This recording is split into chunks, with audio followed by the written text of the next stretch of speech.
The average American spends $1,497 a month on non-essential goods and services. That number comes from the U.S. Bureau of Labor Statistics' 2023 Consumer Expenditure Survey. It covers dining out, clothing, personal care, entertainment, the kinds of purchases most people would call optional. Here's the part that study doesn't say out loud. A portion of that spending has nothing to do with wanting those things. I know how that sounds. Let me earn it. A 2022 study published in the Proceedings of the National Academy of Sciences, using transaction-level data from 683,677 individuals, found that workers at firms with higher income inequality spent significantly more on luxury and status goods. Not because their salaries changed, but because their social rank felt threatened. Their wallets didn't change. Their sense of position did, and that was enough. There's a spending pattern that operates specifically when you feel socially exposed, when you feel like you might look like you're behind, or struggling, or less than. It doesn't announce itself. It feels like a preference. It feels like taste. It feels like you just wanted that dinner, that jacket, that car wash. It isn't taste. It's a threat response wearing the clothes of a purchase decision. By the end of this video, you'll understand exactly how this mechanism works in the brain, what it costs the average American household over 10 and 30 years, and the 3 ranked behavioral interventions that interrupt it, starting with one that takes 4 minutes and requires no willpower. Here's the rule the entire video runs on. When your social identity feels threatened, your brain will authorize spending it would otherwise block, and it will label that spending as a choice, not a reaction. Before I tell you what the intervention looks like, you need to understand why your brain frames this spending as desire. Because until you see the mechanism, the behavior is invisible. Think of it like a smoke detector that's wired to your credit card. The moment it senses social smoke, embarrassment, comparison, the feeling of falling behind, it doesn't ask whether the smoke is real. It fires. And the spending that follows feels like a choice you made freely because the alarm was silent. That's compensatory consumption driven by social comparison threat. Compensatory consumption is the behavioral pattern where people make purchases specifically to restore a sense of status, competence, or belonging that has been psychologically destabilized by a social comparison event. The research on this is not new, and it is not soft. Mead, Baumeister, and Vohs, Florida State University, 2011, Journal of Consumer Research. Sample size, 543 participants across 5 experiments. Finding, participants whose sense of social belonging was threatened spent 47% more on status signaling products than the control group, even when doing so exceeded their self-reported budget. This study is 15 years old. The replication record is strong. Rucker and Galinsky at Northwestern replicated the core mechanism in 2008 Journal of Consumer Research with 211 participants, finding that low power states increased willingness to pay for status goods by up to 31%. Townsend and Sood at Northwestern confirmed in 2012 Journal of Marketing Research with 318 participants that self-affirmation, restoring a sense of identity, directly reduced compensatory purchasing behavior. Here's what that means, translated into daily life. You get passed over for a project at work. You scroll LinkedIn for 12 minutes. You don't feel angry. You feel something quieter, a slight contraction, and within 48 hours, you spend $140 on something you didn't plan to buy and didn't need. Your brain completed a transaction you never consciously authorized. Take Dwayne, 29, from Charlotte, IT help desk technician, $48,000 a year. He tracked his spending for 3 months and found $218 per month in purchases made within 48 hours of scrolling LinkedIn or Instagram, restaurant upgrades, clothing impulse buys, a pair of headphones he already owned a version of. That's $2,616 in 1 calendar year. Not from debt, not from fees. From a threat response he didn't know was running. Same pattern. Different number, same equation. What makes this pattern so resistant to standard budgeting advice is that it doesn't live in a category. It doesn't show up labeled shame spending in your bank statement. It's distributed across dining, clothing, grooming, subscriptions, entertainment. The purchases look normal. That's why the people who fall deepest into this trap are often the ones who consider themselves financially aware. Marcus was 34, living in Atlanta, working as a commercial insurance underwriter at a mid-size firm in Midtown. His salary was $74,000 a year. His take-home after taxes and his 4% 401k contribution was approximately $4,380 a month. On paper, Marcus was fine. He had no credit card debt at the start of the year. He had $3,100 in a savings account. He contributed to his retirement. He paid his rent on time. By every external measure, Marcus was managing.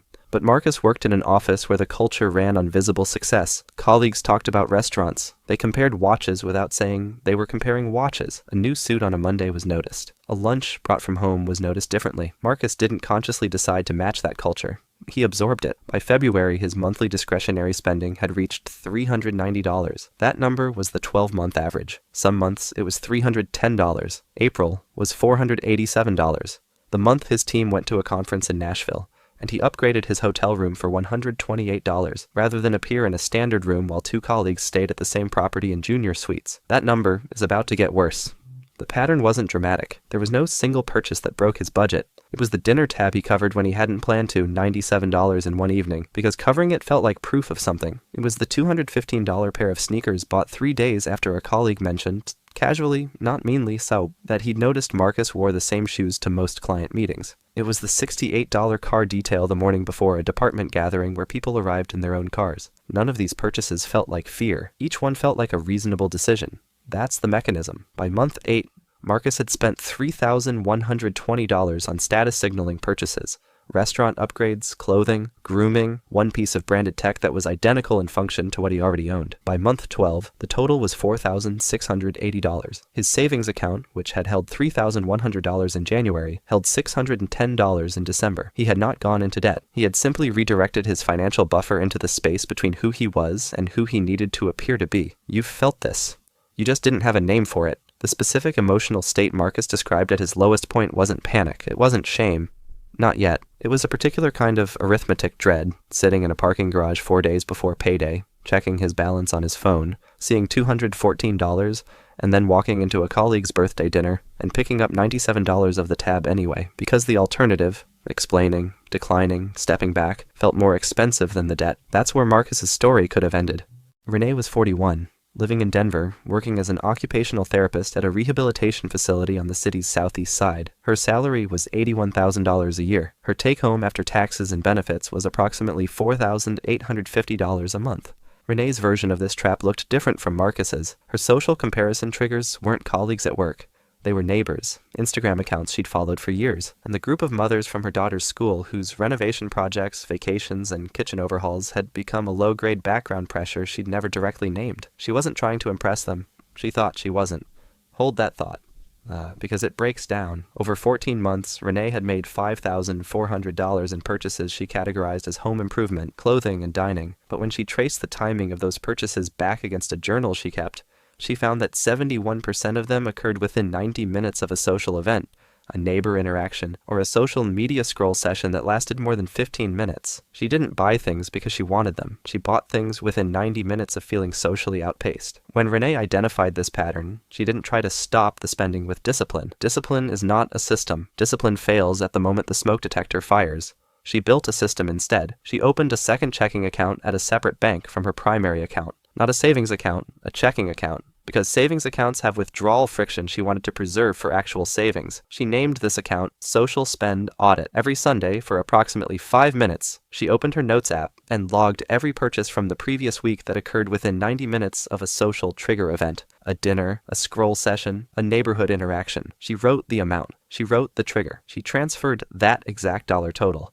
from her primary account into the Social Spend Audit account by Sunday evening. The account didn't penalize her for the spending.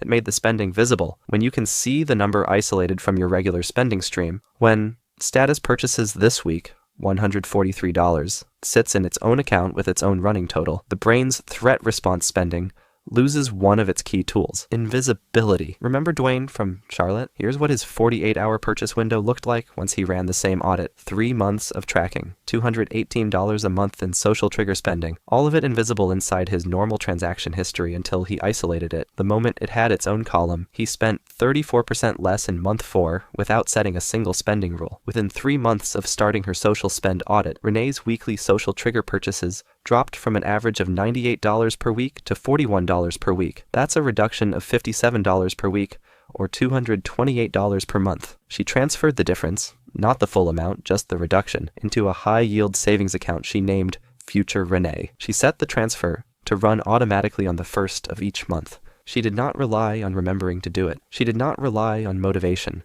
She changed the default. Take Sandra, 52, from Minneapolis, hospital billing coordinator, $62,000 a year. Sandra's pattern was concentrated in home decor and hosting costs, $6,900 over 18 months, most of it triggered by a neighbor's kitchen renovation that Sandra described as just noticing. She ran Renee's audit system for 9 months. She redirected $3,840 in that period. No debt paid off, no budget category changed, just the trigger made visible. Over 11 months, Renee recovered $5,214 in redirected spending. No new income, no debt plan, no budget overhaul. A 5-minute weekly audit and 1 automated transfer. That's the number. I said earlier there's a third cost inside this pattern. Not the monthly number, not the annual number, I'm running it now. Let's do the math in sequence. That's $390 a month. Every month. That's Marcus's 12-month average for status-triggered spending. $390 per month, calculated against his own transaction history. Step 1, the baseline. $390 a month. Every month. Step 2, annualize it. $390 times 12 equals $4,680 per year. For context, the USDA's 2023 data on moderate-cost food plans puts weekly grocery spending for a family of 3 at approximately $261. That means $4,680 represents roughly 18 weeks of groceries for a family of 3, spent not on food, but on the distance between who Marcus was and who he needed to appear to be in a given room. Step 3, the 10-year compounding loss. If Marcus had redirected $390 per month into an index fund tracking the S&P 500 using the historical inflation-adjusted average return of 7%, the future value of that monthly contribution over 10 years is $64,884. That's not a feeling, that's a number. Step 4, extend to 30 years. At 7% annual return, $390 per month compounded over 30 years produces $472,301. Marcus is 34. If the pattern continues uncorrected until age 64, $472,301 is the retirement cost of what currently feels like a series of reasonable dinner tabs, sneaker purchases, and hotel room upgrades. Now, run it at 2 different income levels, because if this were an income problem, the behavior would concentrate at the bottom of the income distribution. It doesn't. Step 5, the income bracket spread. At $48,000 per year, Dwayne's income bracket, the median social trigger spending in this pattern runs approximately $218 per month, based on his own tracked data. $218 per month at 7% over 30 years compounds to $263,178. At $74,000 per year, Marcus's bracket, the median runs $390 per month. $390 per month at 7% over 30 years compounds to $472,301. The dollar amounts differ. The compounding math differs.